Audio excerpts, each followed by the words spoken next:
ইবনে আব্বাস রাদিয়াল্লাহু তাআলা আনহু একটি হাদিস বর্ণনা করেছেন, যার মধ্যে উল্লেখ করা হয়েছে ইব্রাহিম আলাইহিস সালামের দুইটা স্ত্রী ছিল, একজনের নাম সারা, একজনের হাজেরা। এই দুইজনের মধ্যে দেখা গেল যে কিছুটা মনোমালিন্য হয়ে গেল এবং মনোমালিন্য চরমে পৌঁছে গেল। আল্লাহ রাব্বুল আলামিন এই অবস্থাটা অবলোকন করছেন, দেখছেন। আল্লাহর নির্দেশে ইব্রাহিম আলাইহিস সালাম হাজরা এবং তার পুত্র শিশু পুত্র ইসমাইল আলাইহিস সালামকে সাথে নিয়ে নির্বাস দেওয়ার জন্য বাড়ি থেকে রওনা হয়ে গেলেন। আল্লাহু আকবার। বাড়ি থেকে রওনা হয়ে গেলেন। চলছেন তো চলছেন, কত দূরে যাবে, কত দূর যাবেন, মনের মধ্যে নিয়ত আছে যে আমি যাব এমন জায়গায় যেখানে আল্লাহর ঘর আছে। আল্লাহু আকবার। বাচ্চাকে নিয়ে মাও চলেছেন রাস্তায়, বাচ্চাকে দুধ পান করান, ছোট বাচ্চা, দুধের বাচ্চা, হাঁটতে পারে না, মা কোলে করে নিয়ে বাচ্চাকে রাস্তায় চলেছে। এদিকে উটের পিঠে চড়ে চলেছে, বিভিন্নভাবে রওনা হয়ে গেলেন। বর্তমানে যে জায়গা বাইতুল্লাহ অর্থাৎ কাবা, সেখানে গিয়ে হাজির হয়ে গেলেন। তাদেরকে একটি বড় গাছের নিচে রেখে গেলেন, যে জায়গাটায় কোনো মানুষ নাই। একটু আগে ছিলেন তিনজন, ইব্রাহিম আলাইহিস সালাম, বিবি হাজরা এবং ছেলে শিশুর বাচ্চা ইসমাইল, এই মাত্র তিনজন এই জায়গাটা কিছুক্ষণ ছিলেন। একটু পরে ইব্রাহিম আলাইহিস সালাম বাড়ির পথে রওনা হয়ে গেলেন। সুবহানাল্লাহ। যত দূর চোখ যায়, ডানে বামে সামনে পিছনে যেদিকে আপনি তাকাবেন একটা লোক নাই। এমন একটা জায়গায় ইব্রাহিম আলাইহিস সালাম তার স্ত্রী এবং সন্তানকে রেখে বাড়ির পথে রওনা হয়ে গেলেন। সুবহানাল্লাহ বিহামদিহি। একটা থলে রেখে গেলেন, যার মধ্যে কয়েকটা খেজুর, একটা মশক, যার মধ্যে অল্প কিছু পানি দিয়ে তিনি বাড়ির পথে রওনা হয়ে গেলেন। বাড়ির পথে যখন রওনা হয়ে গেলেন, হযরতে হাজরা আলাইহিস সালাম তার পিছে ছুটতে লাগলেন। ইব্রাহিম আলাইহিস সালাম কোনো কথা বলেন না, উটের পিঠে চলতেই থাকলেন, চলতেই থাকলেন। কি অবস্থা, কি বেদনা দেখেন।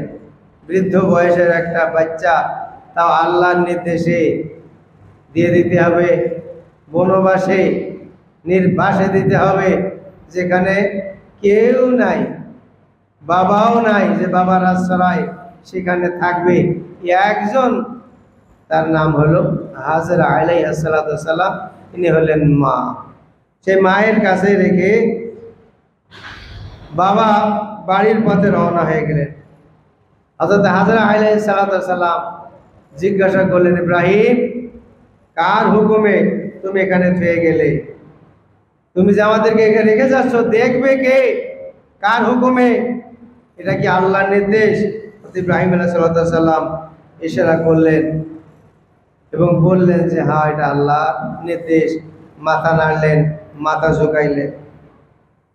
হযরত ইব্রাহিম আলাইহিস সালামের এই কথা বা এই ইশারা জানার পরে, শোনার পরে হযরত হাজরা আলাইহিস সালাম বললেন, আল্লাহ রাব্বুল আলামিন আমাদেরকে ধ্বংস করবেন না। সুবহানাল্লাহ।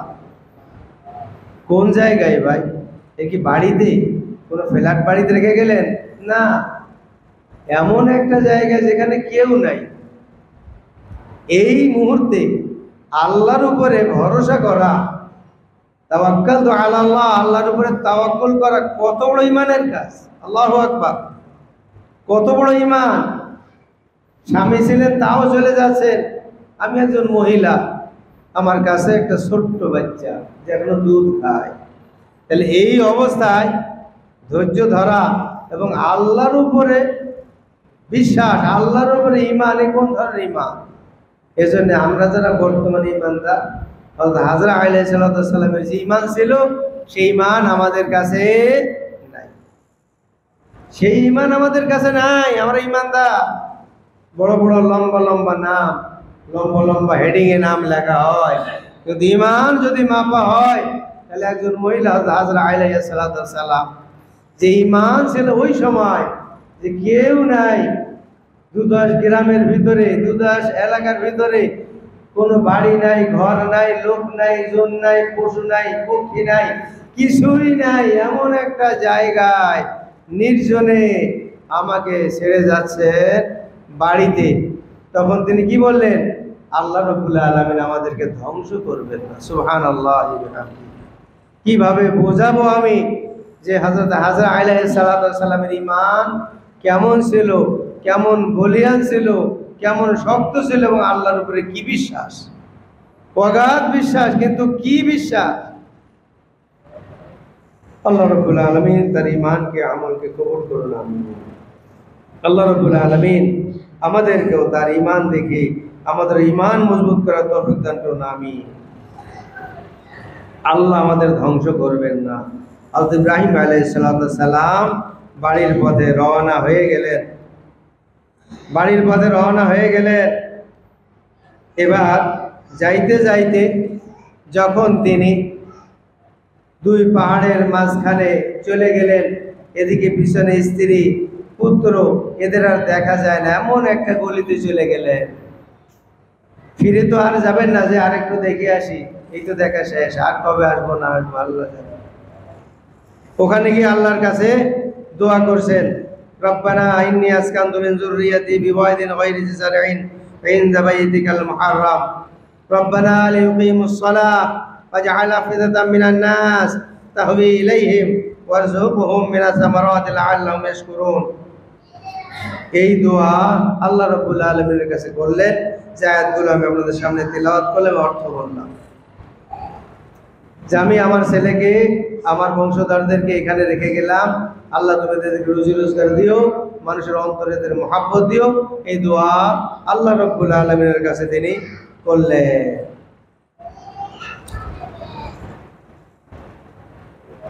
যে খেজুরগুলো দিয়ে গেছিলেন, ওই খেজুরগুলো তিনি একটা দুইটা করে খাইতেছেন, আর মশকে যে পানি, ওই পানি পান করতেছেন, আর ছেলেকে দুধ খাওয়ান। এইভাবে দিনকাল যাইতেই আছে, যাইতে আছে, যাইতে আছে। এমন একটা পরিস্থিতি হয়ে গেল, খেজুর শেষ। আল্লাহু আকবার!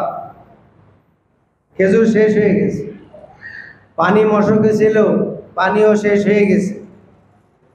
বাচ্চারে দুধ খাওয়াবে, বুকের দুধ শেষ হয়ে গেছে। মা যদি না খায় তাহলে দুধ আসবে কোত্থেকে? এজন্য গ্রাম্য ভাষায় বলে যে গাভীর দুধ হলো তার মুখে। গরুর যদি খাওয়া ঠিক মতন না হয় তাহলে দুধ হবে না। এজন্য গাভী যারা পোষে তারা সব সময় তদারকি করতেই থাকে, তার খাওয়া দাওয়া, তার গোসল, তার সুখ শান্তি সব দেখেন।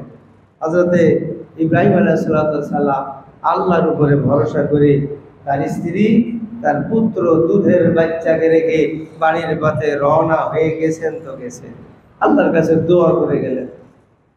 কি আকীদা, কি বিশ্বাস, কি তার আল্লাহর উপরে ভক্তি এবং শ্রদ্ধা যে আল্লাহ রাব্বুল আলামিন তাদের ধ্বংস করবেন না, এটা 100% আমার বিশ্বাস। হাজরা আলাইহিস সালাতু ওয়াস সালামের 100% বিশ্বাস যে আল্লাহ রাব্বুল আলামিন আমাদেরকে ধ্বংস করবেন। আল্লাহু আকবার! ঈমান দেখেন, স্বামীর ঈমান কি, স্ত্রীর ঈমান কি, যাচাই বাছাই করেন। আল্লাহু আকবার! আপনার আমার সমাজে দেখেন, স্বামী নামাজ পড়ে না, স্ত্রী নামাজ পড়ে।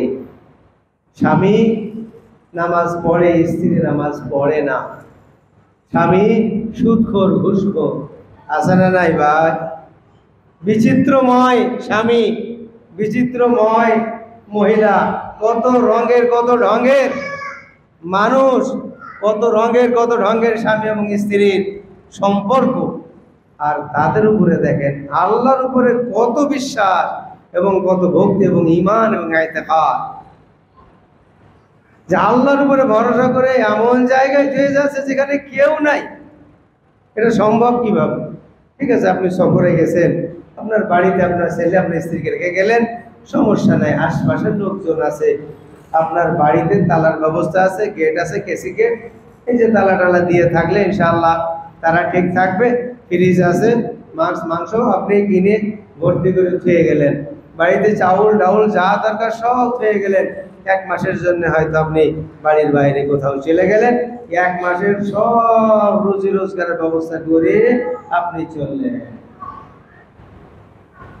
এটা বিশ্বাস ঠিক আছে, এরা থাকতে পারবে।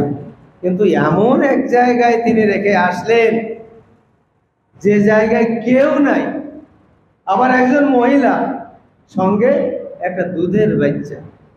এই ইতিহাস কি শুনবো আর কি বলবো আর কিভাবে অনুধাবন করব, এটা আমি কোনোভাবে তো মিলাইতে পারতেছি না।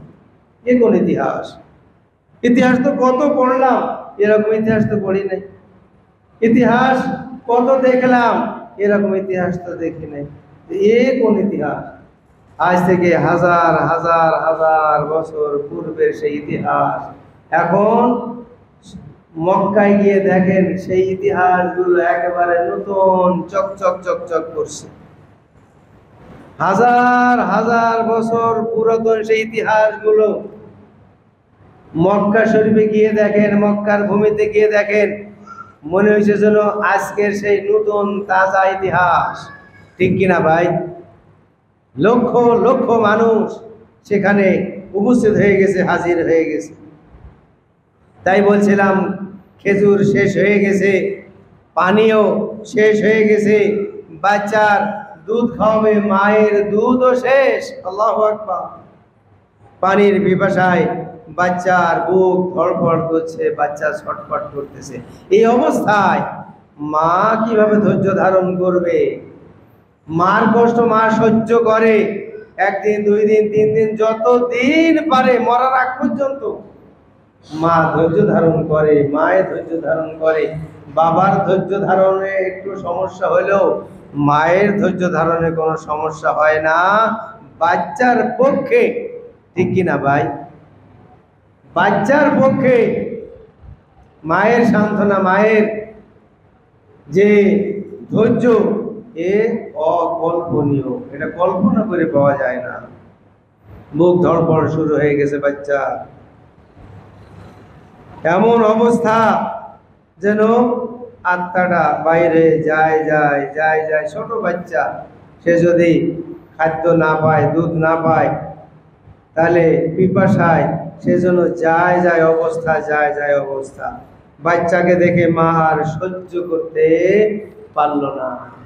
মা ছুটে বাহির হয়ে গেল। কোথায় গেলে পানি পাওয়া যাবে, কোথায় গেলে পানি পাওয়া যাবে। পানির খোঁজে তিনি নিকটে একটা বড় পাহাড়, যে পাহাড়টার নাম হলো সাফা। আল্লাহু আকবার। ইন্নাস সাফা ওয়াল মারওয়াতা মিন শাআইরিল্লাহ। সেই দুটো পাহাড় এখনো আছে। যেরকম আল্লাহু আকবার। সেই পাহাড় এখনো আছে। যে পাহাড়ের উপরে উঠলেন হযরত হাজরা আলাইহিস সালাম, উপরে উঠে দেখছেন যে চারিপাশে, চোখ দৌড়ে দেখছেন যে পানি কোথাও দেখা যায় কিনা, পানি পাওয়া যায় কিনা। নিচে তো বোঝা যায় না।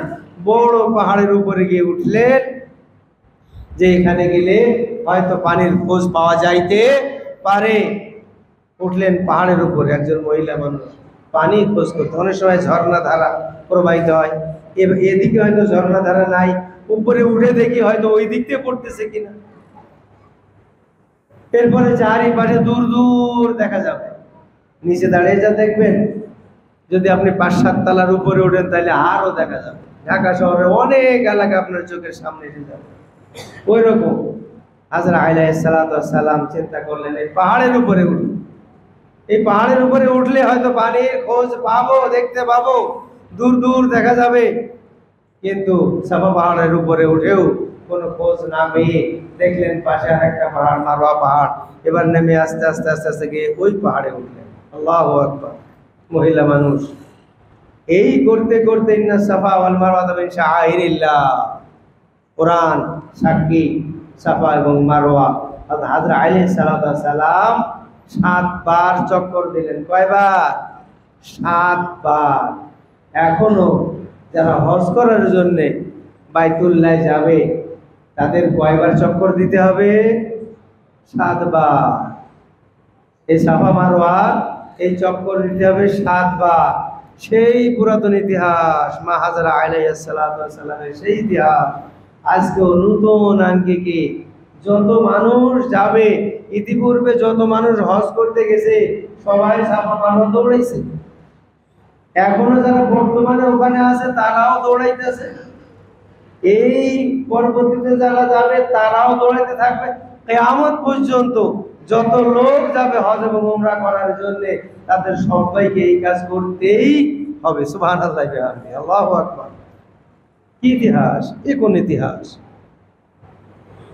এই ইতিহাস তো শুনি নাই, এই ইতিহাস তো পড়ি নাই। এ কোন ইতিহাস?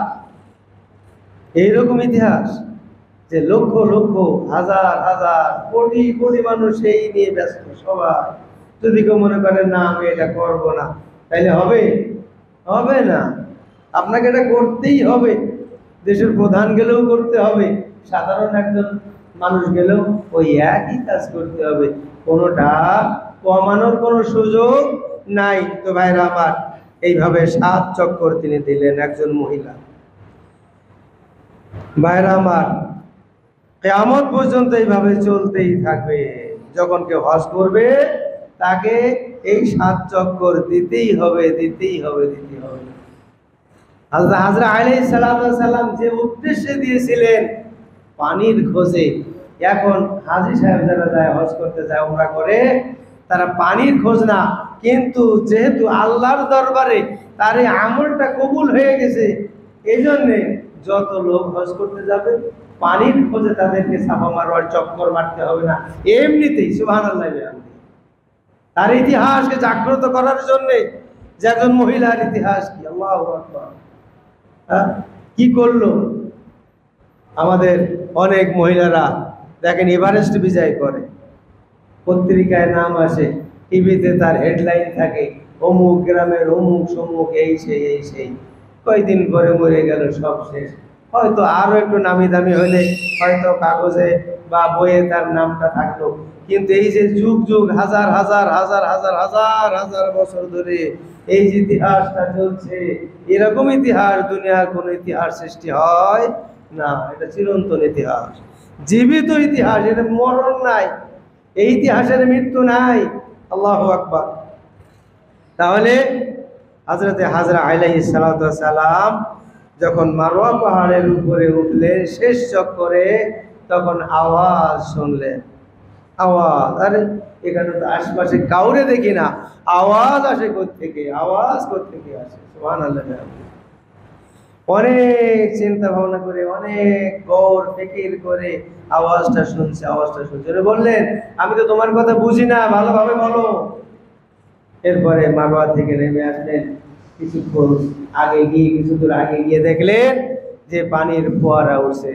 হাদিসে আছে, আল্লাহ রাসূল বলছেন জিবরাইলের পায়ের গোড়ালি দিয়ে মারলেন, মাটি ভেদ করে পানি বাইরে। সুবহানাল্লাহ। যত দূর তাকাবেন কোনো পানির নাম নিশানা নাই। এই পানিটা আইলো কোত্থেকে? এই জমজমের ইতিহাস যে কত লেখা হয়েছে, কত তদন্ত, কোথা থেকে পানি আসে, কি হইলো না হইলো, কোনো কিছু এখান থেকে পাওয়া যায় না এখনো পর্যন্ত। এখনো পর্যন্ত কিছুই পাওয়া যায় না যে পানির উৎপত্তি কোত্থেকে। এই যে লক্ষ লক্ষ মানুষ যাইতেছে, পানি পান করতেছে, পানি নিয়ে যাইতেছে বিভিন্ন দেশে, মদিনায় পাঠাইতেছে, কত জায়গায়, কিন্তু পানির স্তর যেখানে সেখানে। সুবহানাল্লাহ।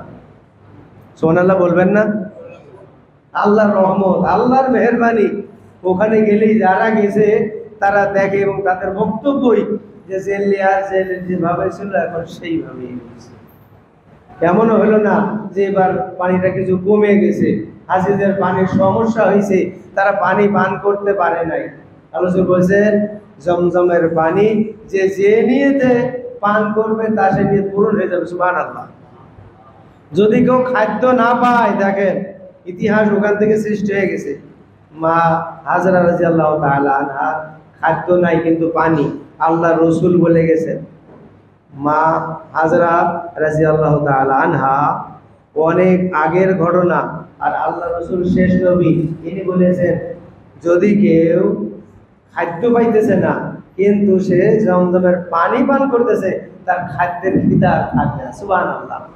পানি পান করলেই সব, পানি পান করবেন আপনার পানির পিপাসা শেষ হয়ে যাবে। আপনি পানি পান করবেন, ভাতের খিদাও আপনার শেষ হয়ে যাবে। এর নাম হলো জামজাম। আল্লাহু আকবার। এর তুলনা নাই। অনেক পানি নষ্ট হয়ে যায়, শ্যাতলা পড়ে, এই সেই। আপনি আপনার বাড়িতে নিয়ে রেখে দেখেন, আপনারা যারা হজ করে আইছেন হয়তো বাড়িতে পানি রাখছেন, যে পানি যেখান থেকে আপনি নিয়ে আইছেন ওখানে যেরকম পাইছিলেন, বাড়িতে আইছেন 2-1 বছর চলে গেছে, তা ওইভাবেই আছে, ইনশাল্লাহ ওইভাবে থাকবেই। এর নাম হলো জামজাম। জামজাম সারা বিশ্বের মধ্যে কয়টা ভাই? কয়টা ভাই? এই একটা মাত্র। জি হ্যাঁ, একটাই। যে ওখানে আসবে ওই একটা থেকেই পানি নিতে হবে, এবং যে জামজামের পানির নিয়ত করবে ওখানেই যেতে হবে, ওখানেই পাওয়া যায়, ওখান থেকেই নিয়ে আসতে হবে। এর নাম জামজাম। তাহলে মা হাজেরা রাদিয়াল্লাহু তাআলা আনহা কি হলো, ওই যে পানি যখন ফোয়ারা শুরু হয়ে গেল, উনি চারিপাশে মাটি দিয়ে আটকে দিয়ে দিলেন। হুজুর বলছেন যদি উনি আটকে না দিতেন তাহলে ওটা হইতো না, জমজমে পরিণত হইতো না, কুয়ায় পরিণত হইতো না, ওটা হয়তো প্রবাহিত নদীর মতো, খালের মতো বাইরে চলে যেত। আল্লাহু আকবার।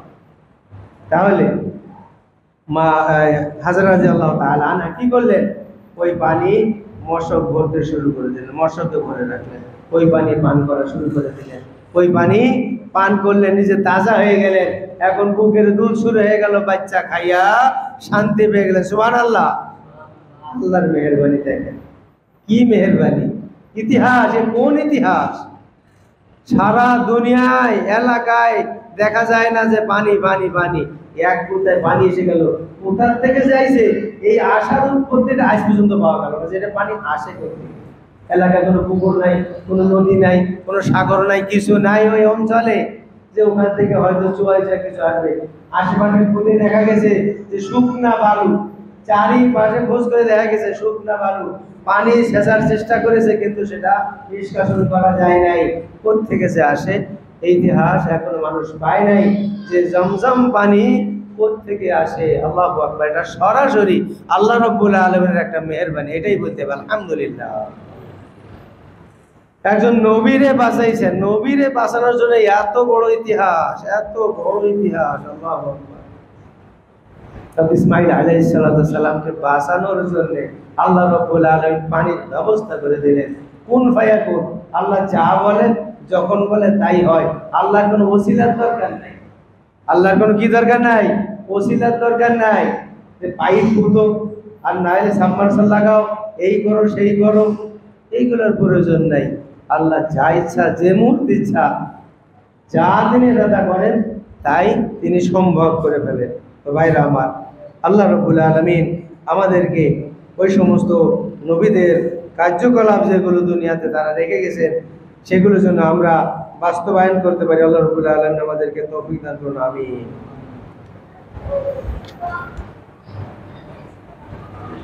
এখন দেখা গেল হযরত হাজরা আলাইহাস সালাতু ওয়াস সালাম ওখানে থাকতে লাগলেন বাচ্চাটা নিয়ে।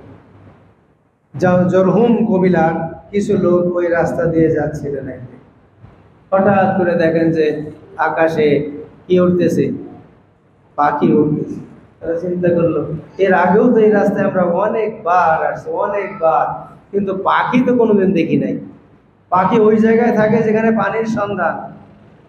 তারা কি করলো, 2 জন লোক পাঠিয়ে দিল, তোমরা যাও, হাঁটতে থাকো, হাঁটতে থাকো, যেখানে দেখতেছো পাখি ওর নিচে আশপাশ তোমরা খোঁজ করো এবং গিয়ে দেখো যে সেখানে কি আসলেই ঘটনাটা কি। পাখি তো খামাকা ঘুরে বেড়ায় না, যেখানে পানির সন্ধান সেখানে কি বলে পাখি উড়ে বেড়ায়। এবার 2 জন লোক গেল, যাইতে যাইতে যাইতে যাইতে যাইতে যাইতে খোঁজটা পাইলো, ঠিকই পানির সন্ধান পেয়ে গেল। একজন মহিলা বসে আছে সেখানে, জিজ্ঞাসাবাদ করা হলো এবং তার কাছে অনুমতি চাইলেন, আপনি যদি আমাদেরকে অনুমতি দেন তাহলে আমরা এখানে আসবার বসবাস করতে চাই, আমরা ইচ্ছুক। হাজরা আলাইহিস সালাতু ওয়াস সালাম বললেন, এই শর্তে তোমাদেরকে আসবার বসবাস করার অনুমতি আমি দেব, এই পানিতে তোমাদের কোনো অধিকার থাকবে না, এই অধিকার আমার থাকবে। সুবহানাল্লাহ। তোমরা পানি পান করবে, পানি ব্যবহার করবে, এটা ঠিক, কিন্তু তোমাদের অধীনে এই পানির ব্যবস্থা যাবে না, কোনো সময় যাবে না, এটা তোমাদের বুঝতে হবে। তো হযরত হাজরা আলাইহিস সালাতু ওয়াস সালাম তাদেরকে থাকার অনুমতি দিলেন এবং তারা সেখানে বসবাস করতে লাগলো এবং তারা আস্তে আস্তে সেখানে একদল সেকদল 1 গ্রাম 2 গ্রাম করতে করতে বড় একটা বসতি সেখানে শুরু করে দিল। কিছুদিন পরে হযরতে ইসমাঈল আলাইহিস সালাম বড় হয়ে গেলেন, ওই কবিলায় বিবাহ হয়ে গেল। বিবাহের পরে কিছুদিন পরে মা হাজরা আলাইহিস সালাম ইন্তেকাল করলেন। ইন্না লিল্লাহি ওয়া ইন্না ইলাইহি রাজিউন। শেষ হয়ে গেল। মার ইতিহাস এখানে ইতি টেনে দিল, শেষ হয়ে গেল। মা দুনিয়াতে নাই, মা দুনিয়াতে নাই। দেখেন কি ইতিহাস, কত কষ্ট করলো এই বাচ্চাটা নিয়ে কত কষ্ট করলো। ইতিহাস আজকে শেষ হয়ে গেল, মা চলে গেছে। মা চলে গেছে, দেখেন মার ইতিহাস দেখেন। প্রতিটা সংসারে প্রতিটা বাচ্চা, যে বাচ্চা জন্মগ্রহণ করেছে তার ইতিহাস আছে, মায়ের ইতিহাস। হযরত হাজরা আলাইহিস সালাম মা ছিলেন, বাচ্চা ছিলেন ইসমাঈল, আপনারও মা। ওই মায়ের ইতিহাস কিন্তু মা অকল্পনীয় মানে কষ্ট করেন, যেটা ইতিহাস ব্রেক হয়ে যাবে যে মা এইভাবে পারে কিভাবে, মার দ্বারা সম্ভব কিভাবে। কিন্তু আপনি আমি যখন বড় হয়ে যাই, যখন বিবাহ করি, তখন ওই ইতিহাসটা যেন ব্রেক হয়ে যায়। ওই ইতিহাসের কথা আর আমাদের কাউরে মনে থাকে না, মনে রাখারও চেষ্টা করি না। তখন ডিভাইডেড হয়ে যায়, পার্থক্য হয়ে যায়, আলাদা হয়ে যায়। মায়ের ভালোবাসা, স্ত্রীর ভালোবাসা, স্ত্রীর ভালোবাসায় মায়ের ভালোবাসাটাকে তখন ক্রস ফায়ার করে, আস্তে আস্তে নিঃশেষ হয়ে যায়। মায়ের সেই ভালোবাসাটা এখন আর মানতে চায় না, তখন আর তার স্মরণ পড়ে না। কিন্তু এই যদি কাউরে অবস্থা হয়, তাহলে নিঃসন্দেহে সেই ছেলে, সেই সন্তান, সে মেয়ে অকৃতজ্ঞ অকৃতজ্ঞ অকৃতজ্ঞ এবং আল্লাহর কাছে সে যে সবচাইতে একজন পাকা আসামি এবং দুশমন। কাল কিয়ামতের মাঠে অক্ষরে অক্ষরে তাকে কৈফিয়ত দেওয়াই লাগবে। মায়ের সঙ্গে বাবার সঙ্গে এইরকম ব্যবহার কেন? মায়ের সঙ্গে এই ব্যবহার কেন? কি জন্যে মায়ের সঙ্গে এই ব্যবহার? এই জন্যে আমি আজকে আপনাদের সামনে মাত্র ছোট্ট ছোট্ট 2-3টি আয়াত উপস্থাপন করেছি যে মা কি। বাচ্চাটা ফেলে দিয়ে মা গেলেন না, বাচ্চা তো মা, ওর বাবা চলে গেছে, ঠিক আছে এখন কি করবো, গেছে গেছে এবং আল্লাহর হাওয়ালা করে গেছে, আল্লাহ নষ্ট করবেন না ইনশাআল্লাহ। তখন বাচ্চার যখন ওই অবস্থা, উনি চলে যেতে পারতেন, কি করবে এখন বাচ্চা, তো মরে যাবে। আচ্ছা ফেলে দিয়ে আমি চলে যাই, আমার রাস্তা আমি দেখি না। দেখেন কি অবস্থা, আল্লাহরে এত ভালো লাগছে, আল্লাহরে এত ভালো লাগছে। এই মায়ের অবদান যেটা আজ পর্যন্ত সেই ইতিহাস নতুন তরুতাজা হয়ে আসে প্রতি বছর কিয়ামত পর্যন্ত ইনশাআল্লাহ। চকচক ঝকঝক মণিমুক্তার মতো চকচক ঝকঝক করতে থাকবে ইনশাআল্লাহ। এটা হলো ইতিহাস।